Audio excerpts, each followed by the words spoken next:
Hi guys, Rebelle here, and in this video we're going to be looking at simple sketching and producing this sketch as you can see it. In the next video we will be fully painting to the point shown on the screen, and I'll take you through what I did to do that, and we'll take it perhaps beyond that point.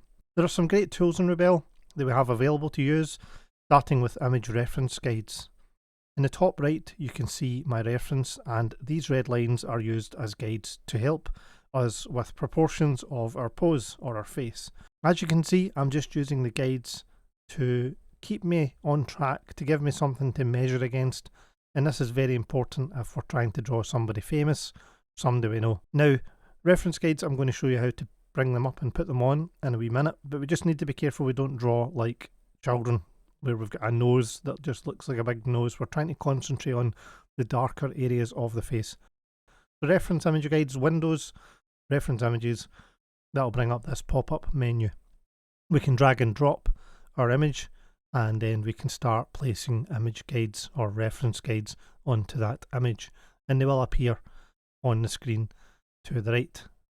As you can see, it's small on the right hand side, and I'm going to show you how to fix that in a wee minute or two. So we drag and pull those little blue grips across, so click on the mouse, drag the mouse across to measure the areas that we're looking at. You can use as many or as little as you want. I wanted this to look particularly like my reference image, so I didn't want to miss a proportion, which can really matter, so I've got quite a few reference guides used here. We can use the transform tool as shown there to make the image bigger and get it set out how we want to do it on our canvas.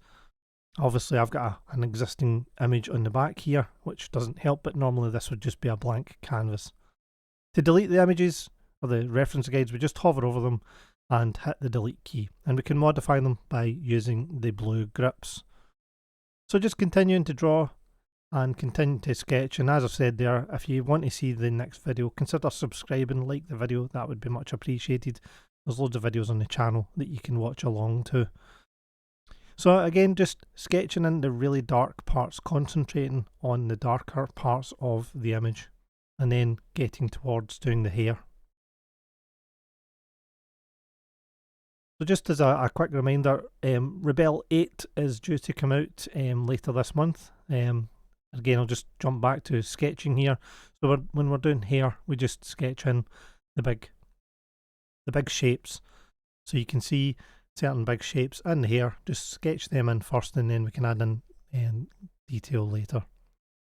So during the image and during the drawing, we can use the mirror the canvas with the Shift F key, and that'll jump the image around and mirror it, which will be great for checking that the image looks correct.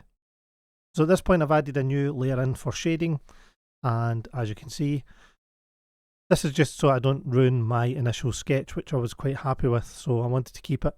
And then I'm just jumping between the paint tool and the blend tool. Sketching out, it was a wee bit kind of difficult here. It did start looking a bit like a beard, and I was like, what's going on, am I doing this right? But you've kind of got to keep going and blending out those colours. Yes, it did look a wee bit like Jack Sparrow, but you've got to blend those bits out, get them moving along, erase them if you need to. Just don't be too afraid of putting down the colour and seeing what happens, because that's what ultimately will bring it to life. Now down the bottom right, I was trying to show that when you're sketching and you're trying to think about the lights and the darks, the Azaro head is a certain structure that you can use. If you Google Azaro head, you'll find that it's to do with how lights hits the planes of the face. So I've drawn on my reference here with light areas, dark areas. So the bridge of the nose is light, there's a top of the forehead that's light, and there's a bit that's dark. And it's just trying to see those things when you're using a reference, or when you're doing painting. Perhaps you're drawing somebody in real life, you don't have the reference there, so you've got to kind of just look at them, figure out the lights and the darks. I did jump my sketch layer up above my shading layer so that it would be there on top of it, and I did run into some difficulties. I did end up drawing on the sketch layer, so if you can lock it, that's good. There's just a little padlock icon that you click to get that. But it did cause me some problems because I was trying to sketch over the eyes and make them darker, and nothing was happening. and that's because I was in my shading layer and my sketch layer was above it.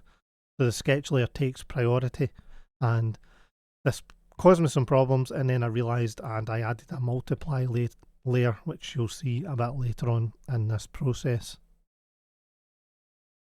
Again, just continuing to sketch along, looking at my reference, darkening the eyes, looking for the dark and light areas. Again, you're not wanting to draw that childlike nose, you're trying to keep as many dark lines as you can. Again, something that kind of confused me, I'm trying to erase this mark on my drawing, and then I realised it was part of the canvas, part of that textured paper that I was using. So just be aware of that. Something's not working, don't get too frustrated. Occasionally I brought up my guides again, because when you're trying to draw something very specific and look very like your reference, then you need to use those guides, you need to get those measurements really correct, you need to get the lights and the darks correct. So just look for that change of shading. You can see it in the bridge of the nose, you can see it in the cheekbone, under the eyes. We always have this kind of dark line. You've got the lines that come down from the nose to the mouth. This sketch, once we get to the end, took about an hour in total. Again, just bringing up my reference image guides there to try and keep me on track. But Rebelle 8 is coming out. It looks like they're doing a lot of good stuff with the oils. I'm really quite excited about the impasto elements. It's on their website. I might do a video on it. I did start doing a video and I kind of canned it, but because I might get my hands on the software later this month and be able to do a better video showing you the exact new features. Now they will do videos, the Escape Motions people, and I will complement whatever they do with my own style of video, so hopefully you can find some use in learning how Rebelle 8 works and the differences between Rebelle 7 and Rebelle 8. I have been lucky enough to be in the testing of the software previously. I don't think it's happening this time. They are doing an early release. So talking about teeth, teeth are something that some people avoid at all costs, and they can cause your image to look goofy. The trick to teeth is that they do not look like children's teeth the way that we normally draw teeth. These big square things that come out from the top of the gum. At this point, obviously, I did say about the canvas causing me some problems, and I did change the canvas.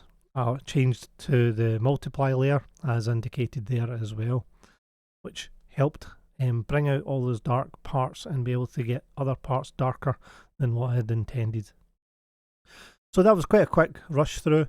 Thank you very much for watching. We are going to move on to doing this image in the next video. Hopefully this has been of some use to you. Thank you very much for watching, and Wee Bob is out.